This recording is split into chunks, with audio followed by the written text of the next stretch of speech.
আমরা আমাদের জায়গা থেকে গত প্রায় 13টি বছর চেষ্টা করেছি সঠিক তথ্য আপনাদেরকে প্রদান করার জন্য। এটা আমাদের একটা কমিটমেন্ট ছিল।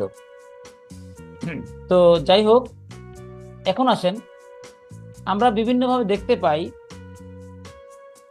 যে গুটি কতেক মানুষ, বিশেষ করে সোশ্যাল মিডিয়াতে রফিকুল আমিন স্যারের যে প্রস্তাবিত যে পরিকল্পনা ডায়মন্ডদের সামনে উপস্থাপন করেছেন ডায়মন্ড মিটিংয়ে, এবং পিএইচডিদের সামনে যে পরিকল্পনা উপস্থাপন করেছেন, এটার বিষয়ে কিছু মানুষ দেখতেছি মানে ইচড়ে পাকা মানসিকতার একটা বহিঃপ্রকাশ ঘটাতে যাচ্ছেন। তো আমি এই বিষয়টা নিয়ে একটু কথা বলবো। দেখেন, এই প্ল্যানটা স্যার যেটা দিয়েছেন সেটা কিন্তু প্রস্তাবিত, সেটা ডেস্টিনি ডায়মন্ড ফোরামে যারা ডায়মন্ড এক্সিকিউটিভ আছেন, ক্রাউন এক্সিকিউটিভ আছেন, তারা বিষয়টাকে অনুমোদন দিবেন, পিএইচডিরা অনুমোদন দিবেন, ইভেন এক্সিকিউটিভরা পর্যন্ত অনুমোদন দিবেন। তার মানে সর্বোপরি বিনিয়োগকারীদের মধ্যে থেকে যদি কারো কোনো কমপ্লেইন থাকে, সে কারণে স্যার একটা কথা বলেছেন, আমার এই প্ল্যান যদি কারো মনোপুত না হয়, যদি একটি ব্যক্তিও সন্তুষ্ট না হয় বলে, আমি তাকে ক্লিয়ার করে এই প্ল্যান ডিক্লেয়ার করব। তো সো এটা একটা গুরুত্বপূর্ণ বিষয়। তাহলে যেহেতু এই পরিকল্পনাটা অলরেডি থ্রো করেছেন, এটাই চূড়ান্ত না, এটা একটা প্রস্তাবিত আপনার পরিকল্পনা। এখন আসেন, এই বিশেষ করে আমার কাছে অবাক লাগে যারা এই বিষয়গুলি সমালোচনা করতেছেন, আপনাদেরকে বিশেষ করে প্রিয় দর্শক শ্রোতারা, আপনারা যারা আমাদেরকে দেখছেন, আমি আপনাদেরকে উদ্দেশ্য বলছি, আসলে তারা আমাদের কাছে কোনো সাবজেক্ট না। সাবজেক্ট হলেন আপনারা যারা আমাদের কথা শুনেন, তারা কেন কিছু লোকের কথা শুনে আপনি বিভ্রান্ত হবেন না। কেন আমি আপনাকে একটা কথা বলেছি, প্রথমত ব্যবসা কি জিনিস এটা আগে বুঝতে হবে, এরপর হলো মার্কেটিং প্ল্যান। তাহলে ব্যবসার কতগুলি আলাদা আলাদা কি আছে, সেগমেন্ট আছে, সেলস, মার্কেটিং, বিজনেস, এন্টারপ্রেনারশিপ, এবং big business, small business, country wide business, এবং ওয়ার্ল্ড ওয়াইড বিজনেস। এই যে বিজনেসের অনেকগুলি কিন্তু কি আছে, সাইজ আছে। এখন এই সাইজের ক্ষেত্রে আমরা আসলে আমাদের এই বিজনেসগুলোর ক্ষেত্রে কে কতটুকু ওই বিজনেসগুলোর ব্যাপারে ধারণা রাখি, এটা কিন্তু ইম্পর্টেন্ট। তাহলে সমালোচনা করার আগে আমাকে আগে জানতে হবে, বুঝতে হবে যে আমি আসলে ব্যবসায়িক জ্ঞান বুঝি কিনা, নাকি আমি একটু সেলস বুঝছি বলে মনে করি যে ব্যবসা বুঝে ফেলছি, তাহলে তার হলো না। এখন আসেন পরিকল্পনা। হ্যাঁ, নাও এডেজ পৃথিবীতে এই মুহূর্তে যে সময়টা চলছে, পৃথিবীর তথ্য প্রযুক্তির যে প্রসার পৃথিবীতে ঘটে গেছে, পরিকল্পনা অবশ্যই গুরুত্বপূর্ণ, কিন্তু তার চেয়ে বেশি গুরুত্বপূর্ণ পরিকল্পনা এক্সিকিউট করা। কেন? দেখেন, খুব মনোযোগ দিয়ে খেয়াল করবেন কথাটা, কারণ আমি কিন্তু আমাদের যারা প্রিয় দর্শক শ্রোতা, আপনাদের উদ্দেশ্যে কথা বলছি, যারা এই সমস্ত খুঁটিনাটি করতেছে, আমরা জানি তাদের বিজনেসের চিন্তার লেভেলটা আমাদের বোঝা আছে, কিন্তু আপনারা কোনোভাবেই বিভ্রান্ত হবেন না। কারণটা কি? এই কারণের কিছু লজিক আমি শেয়ার করতে চাচ্ছি। দেখেন, এই পৃথিবীতে বর্তমানে যে তথ্য প্রযুক্তির প্রসার, কে কোথায় আমরা বাস করি এটা ইম্পর্টেন্ট না, পুরো পৃথিবীটাই একটা গ্রাম, একটা ঘর, একটা ক্যামেরার মধ্যেই আমরা আবদ্ধ। সেই একটা জায়গার মধ্যে কেউ যদি কোনো একটা ভালো পরিকল্পনা প্রণয়ন করে, আর সে যদি এটা মার্কেটে থ্রো করে, এই পরিকল্পনা যদি আসলেই ভালো কোনো পরিকল্পনা হয়, ভালো কোনো ইনোভেটিভ আইডিয়া হয়, তার এই আইডিয়াটা, বিশেষ করে যদি আমি আমাদের দেশের প্রেক্ষাপটের কথা বলি, আমাদের দেশ না শুধু পৃথিবীতে, দেখবেন একটু খেয়াল করে দেখবেন, মানে আমি যদি আমাদের দেশের সিচুয়েশন কথা বলি, আমাদের দেশের যে ব্যবসার যে প্রেক্ষাপট, সেখানে যদি আমরা হাতে গুনি, দেখা যাবে 20 থেকে 25টা কোম্পানি বা 30টা কোম্পানি, সর্বোচ্চ 50টা কোম্পানি টোটাল দেশের ব্যবসা নিয়ন্ত্রণ করছে।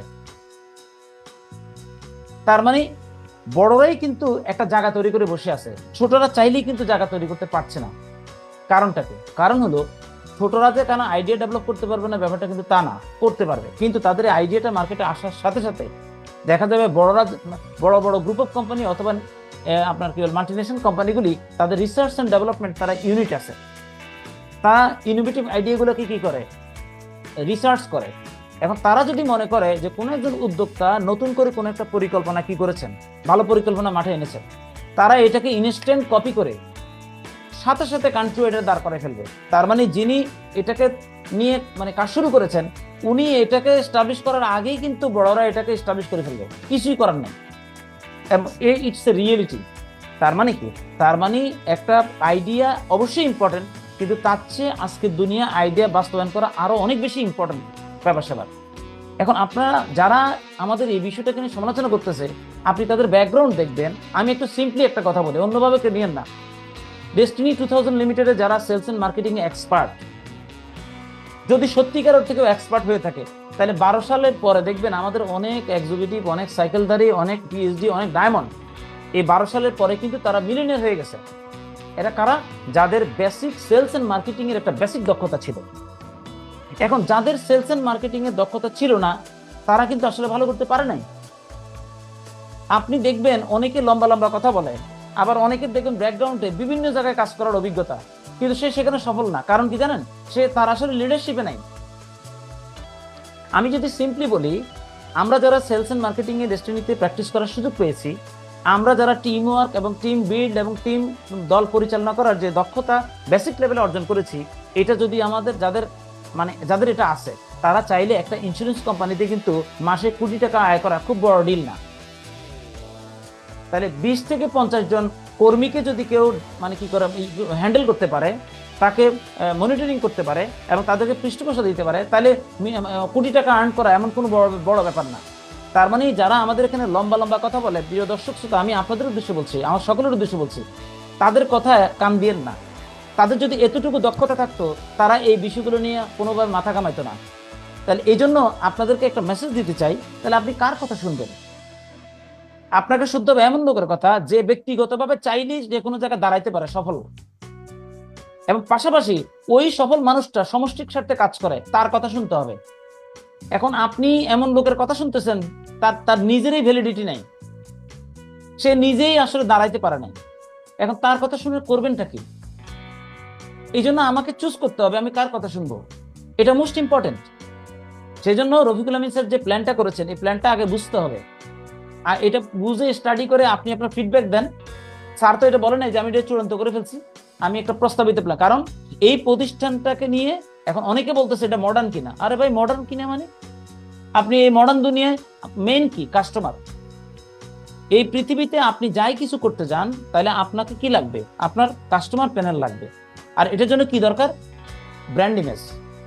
তাহলে আপনি খেয়াল করে দেখবেন, ওয়ার্ল্ড কিন্তু এখন বিজনেস প্রমোট বা যারা আপনার পৃষ্ঠপোষকতা করতেছে, আপনার কি বলে, ডমিনেট করতেছে মার্কেটে, তারা কারা? আপনি যদি ওয়ার্ল্ড ওয়াইড দেখেন, ইলন মাস্ক এই পৃথিবীতে ধরেন কতদিন, ওনাকে তো গত 10 বছর আগে কিন্তু মানুষ জানতো না। তাহলে উনি তার ব্যক্তিত্ব দিয়ে, তার অ্যাক্টিভিটিস দিয়ে পৃথিবীতে এমন একজন আইকন হয়ে গেছেন পার্সোনালি, সে এখন যেখানে হাত দেয় সেখানে সে সফল। তার মানে উনি কিন্তু ওনার বন্ধু বান্ধবের কফি শপের আড্ডায় কিন্তু অনেকেরই বিলিয়নার বানিয়ে ফেলে। তার মানে পৃথিবীতে পার্সোনাল ব্র্যান্ডিংটা এটা খুব ইম্পর্টেন্ট একটা রোল প্লে করতেছে সামগ্রিক বিজনেসের ক্ষেত্রে। সো আমরা এমন একজন মানুষকে পেয়েছি, যিনি তার জীবন দশায় একটা কমিটমেন্টের মাধ্যমে তার মেধা মনন দিয়ে এই প্রতিষ্ঠানের যে পরিকল্পনা প্রণয়ন করেছেন, এবং পাশাপাশি উনি কতটুকু মডার্ন। এখন তাকে যদি কেউ সমালোচনা করেন, আপনি দেখবেন কারা সমালোচনা করে, দেখবেন বিভিন্ন এমএলএম কোম্পানির দিকে ব্যর্থ ডিস্ট্রিবিউটর। সরি টু সে, আমরা আসলে কোনো লোকের কটাক্ষ করতে চাই না, কিন্তু যারা এরকম ব্যর্থ কিছু ডিস্ট্রিবিউটর বিভিন্ন মানিগ্যাম কোম্পানিতে কাজ করেছে, তাদের কোনো পোস্ট নিয়ে আমাদের কোনো বিনিয়োগকারীরা দয়া করে আপনারা বিভ্রান্ত হবেন না। কারণ ওরা নিজেরা সফল হতে পারে নাই, তাদের সেই ক্যাপাসিটি নাই। তাই এখন তাদের কথা যদি আমরা যদি বিভ্রান্ত, তাহলে কিন্তু মুশকিল, এবং এদেরকে কোনোভাবে টলারেট করা যাবে না। আপনি তাদের ব্যাকগ্রাউন্ড দেখতে হবে। আমি ব্যক্তিগতভাবে মনে করি এমন মানুষের পরামর্শ নেওয়া উচিত, এমন মানুষের কথা শোনা উচিত যে ব্যক্তিগতভাবে ওই বিষয়ে সফল এবং সক্রিয়, তাহলে তার কাছ থেকে আমরা কথা নিব। কিন্তু যদি সে ওই জায়গাতে যদি সে সফল না হয়, তার কথা শোনাটা হবে আমাদের লাইফে প্রভাব বিস্তার করবে। তো সেই জন্য যারা আমাদের স্যারের এই প্ল্যানিং নিয়ে বিভিন্ন রকমের কথা বলতেছেন, আবার অনেকে দেখি কি, আমাকে কয়েকজন স্ক্রিনশট পাঠাইছে আমাদের অ্যাসোসিয়েটরা, লোক দিয়া কত লোক জয়েন করলে সাইকেল হয়। আর এটা লোকের ব্যবসা নাকি? এটা তো সেলস ভলিউমের বিজনেস। আমরা তো প্রোডাক্ট প্রমোট করব, আমরা তো এখানে মানুষ প্রমোট করব না। তার মানে তারা এখনো এটাকে মানুষ প্রমোটের ব্যবসা মনে করতেছে। তার মানে তাদের ব্যবসায়িক নলেজ কোন জায়গায়, আপনারা কি বুঝতে পারতেছেন? তো প্রিয় দর্শক শ্রোতা, আমি আপনাদের বলি, তাদের কথায় বিভ্রান্ত হবেন না। রফিকুল আমিন স্যার একজন চিরসবুজ মানুষ। উনি যে কোনোভাবে হোক টেকনোলজির সাপোর্টে ছিল, এগুলি উনি বলবেন। ওনাকে কাজ করার সুযোগ কেন, আমরা বরং দেখেছি উনি 15 তারিখে বের হওয়ার পরে উনি প্রতিষ্ঠানের দায়িত্ব নেওয়ার জন্য অনেক প্রতিবন্ধকতা সৃষ্টি করা হয়েছে। এটা দুঃখজনক এবং লজ্জাজনক। এবং যারা এই কাজটি করেছেন এখনো পর্যন্ত ওনাকে বসার ক্ষেত্রে যে ভূমিকা রাখতেছেন না, তাহলে কি হবে? রফিকুল আমিন স্যারকে, হ্যাঁ, আমরা সবসময় বলেছি যে আমাদের এই প্রতিষ্ঠানটা একটা লাইনচ্যুত ট্রেন, এটাকে যদি আমাদের দাঁড় করাতে হয় তাহলে একটা ক্রেন লাগবে। ক্রেন দিয়ে যদি আবার লাইনকে যদি আবার এনে করা যায়, তাহলে যে কেউ এই প্রতিষ্ঠানকে চালাতে পারবে ইনশাল্লাহ। তো সেই জায়গাটা রফিকুল আমিন স্যারের প্ল্যানিং আছে। ইন ফিউচারে প্রতিষ্ঠান চালানোর জন্য অন্তত উনি 100 লোককে ট্রেনিং দিবেন। এই 100 লোক ফিউচারে রফিকুল আমিন স্যারের অবর্তমানে এই প্রতিষ্ঠানকে রান করার জন্য কাজ করবেন, এবং স্যারেরও মহাপরিকল্পনা উনি হাতে নিচ্ছেন আল্লাহর রহমত নিয়ে। তাহলে যারা স্যারের সমালোচনা করছেন, প্লিজ আমি আপনাদেরকে বলি, সমালোচনা যারা করতেছে করুক, কিন্তু প্রিয় দর্শক শ্রোতা, যারা আমাদের কাছে ছিলেন, আপনারা ধৈর্য ধরেন। টোটাল মানুষের বিনিয়োগের টাকা ফেরতের একটা গাইডলাইন আমরা পেয়ে যাব ইমিডিয়েটলি। কারণ এখনো পর্যন্ত স্যার কিন্তু প্রতিষ্ঠানের দায়িত্বে আসেনি, কোর্ট কর্তৃক কোনো অর্ডার এখনো পায় নাই কিভাবে টাকাটা ফেরত দিবে। তার মানে আমাদের কিছু কাজ কিন্তু এখনো বাকি আছে, কিছু কাজ বাকি আছে। এবং এর মধ্য থেকে উনি যেন দায়িত্বটা গ্রহণ করতে পারেন, এই জন্য চলতেছে কূটনীতি। এই কূটনীতি থাকবে না, এই কূটনীতি টিকবে না ইনশাল্লাহ। সুতরাং আমরা বিশ্বাস করি রফিকুল আমিন স্যার প্রতিষ্ঠানের দায়িত্বভার গ্রহণ করার মাধ্যমে আইনি কোর্টের ইনস্ট্রাকশনে মানুষের বিনিয়োগের টাকা ফেরত এবং তার পাশাপাশি সমৃদ্ধির জায়গাটা ইনশাল্লাহ তৈরি হয়ে যাবে। তাহলে আমি মনে করি আপনারা যারা আমাকে শুনছেন এবং দেখছেন, আপনারা মানসিকভাবে প্রস্তুতি নেন। আমরা ইনশাল্লাহ আগের চেয়ে অনেক ভালো বিজনেস গড়ে তুলবো ইনশাল্লাহ।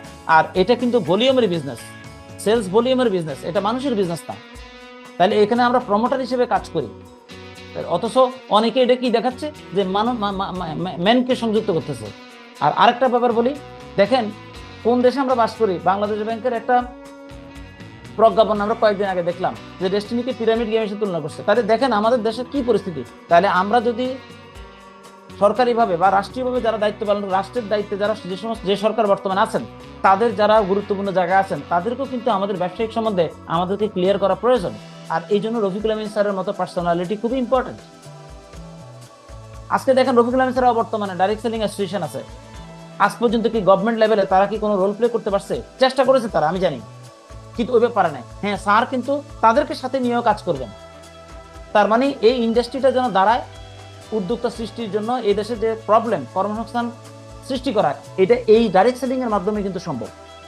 সো আমি আবারও বলবো, যারা সমালোচনা করছে আমি তাদের জন্য কথা বলছি না, আমি কথা বলছি আমাদের প্রিয় দর্শক শ্রোতাদের। তাদের কাছে কান দিয়েন না।